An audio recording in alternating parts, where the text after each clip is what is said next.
gets this connotation to it. It's almost a pseudo-archaeological term. Yeah. But we it thought wasn't that always about the case. Troy as well. We did. Troy's another one. But Troy's one until what year was Troy actually physically discovered? 1890, something like that? Yeah. Late 1800s, I want to say. So up approximately? until that moment, they thought that Troy was just a myth. Fantasy. Yeah, it was just fantasy. Yeah. Well, I mean, but people used to take Atlantis a lot more seriously. It was something happened. Like in the 1960s, there was a lot of legitimate scientific work being done on, in the Azores region, looking at the possibility of subversion and can there be large parts of land that sink.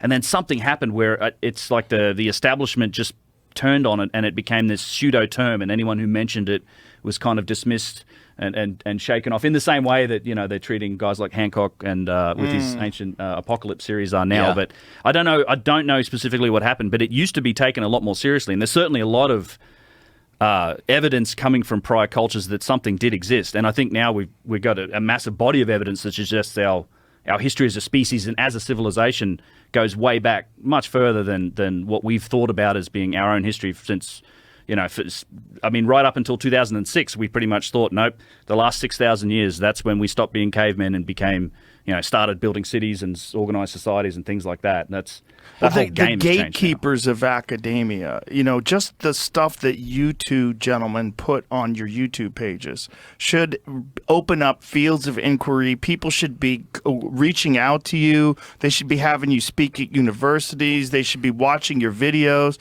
They should be like, oh my God, look at all this actual evidence, not speculation, not look, you're looking at physical geological evidence, physical erosion evidence, and then all the stuff with the structure that lines up exactly with the stories of Atlantis. It's fucking wild. It's one of these things, I'm a very open-minded person. I can't say with 100% certainty, anything's possible. Of course. But I'm there's so many similarities that if nothing else, it shouldn't be ignored. The off the West Coast should be drilled and run with some LiDAR to see what's going on underneath that sediment. And not only that, let's just pretend, okay, Atlantis never existed. The wrist shot's not it. Well, then let's focus in then on why is this catastrophic water erosion going through the Sahara 60 million years more recently than it was supposed to. There's another image in there, Jamie, that shows where the Trans-Saharan Seaway went, and it does not reflect it going west over the Western Sahara. So I'm in the context of climate science, this should be discussed. Why is nobody talking about the Sahara was green potentially 4,500 years ago, which is, by the way, the same alleged date as the Great Pyramid's construction in Giza 4,500 years ago. So check this out. As you can see, it does not annotate the water erosion going west over the wrist shot. But as we just showed, it clearly did. And this was based on a 20-year study. Wonderful people did this. I don't know. I have no explanation for why they don't annotate it going west, but it clearly did. And not only that, it went east of Niger, along Chad, which, I showed you the water erosion along the volcano. So what I'm suggesting is that either something else separate happened or they just missed something because, again, the Sahara is a big place and they can only search so many places. When they did this, did they have the sort of satellite imagery that are available today? No. Well, I can't say no. Satellites were certainly around. What year was this? This is I want to say 2007 or something. I could be wrong on that. I got to double check that. Totally would have had satellite. Yeah. So, but I know that they were doing some boots on the ground stuff. Maybe they just didn't think to look at that particular area as being maybe they had a preconceived notion. That's what I suspect. I don't think they are intentionally not looking at it, but I feel when it comes to, you're mentioning we should be speaking at universities, Joe, the first thing they ever say is oh, Jimmy, he was a fraud investigator. He's from the corporate world. Ben has an awesome story too, by the way, coming out of the corporate world. You got we could get into that. Yeah, so you got going. Patents with all right, tech guy. We'll get into that. But so that's the immediately dismiss. And I want to make an interesting point, which is that it's so crazy that they're gatekeepers. Yeah, the egocentric, ego-minded gatekeepers. They don't want anyone to discover something they haven't noticed. 100%. It is totally what they do. It's almost unbelievable. Coming as an outsider to this, I couldn't be more surprised to see the reactions to anything alternative, because it's wait a second.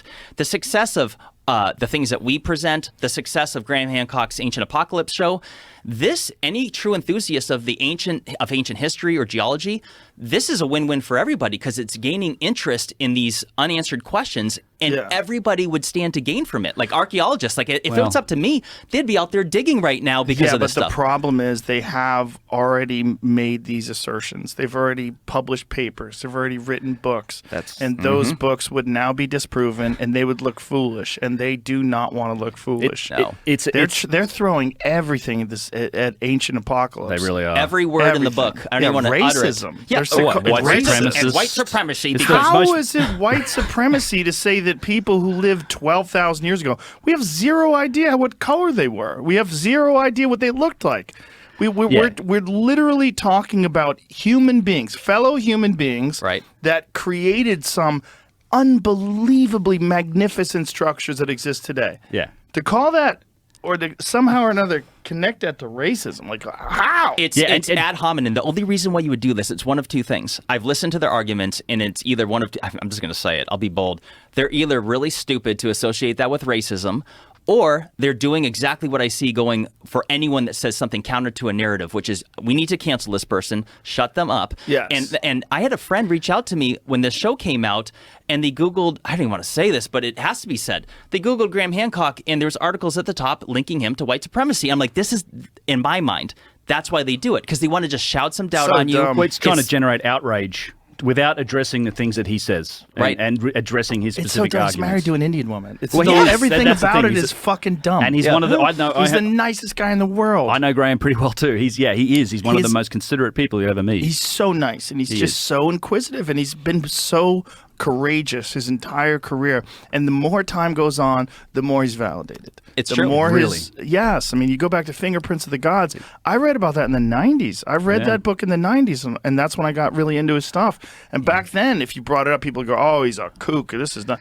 But as the internet came about, and as more and more information became available, and then the discovery of Göbekli Tepe just threw the whole thing on its head. Yeah. He has. I would argue he's done more to. Sorry, Ben. Real quick. He's done more for the bringing the topic of the mysteries of lost ancient civilizations, cataclysms, than arguably anyone else on Earth. Because of him, I saw him on your show. I go down the rabbit hole, start looking. I start talking about these things. So it's like everyone should be saying thank you to Graham Hancock. Sorry, Ben. They're just so scared that he's going to make them look like fools because they wrote these books when they had limited access to information, and they made these very like direct assertions. This is what happened. And they're wrong. It's a position of power. It's archaeology not being a hard science that does hypothesis, experiment, and result like you can do in things like chemistry, for example. These guys they rise to their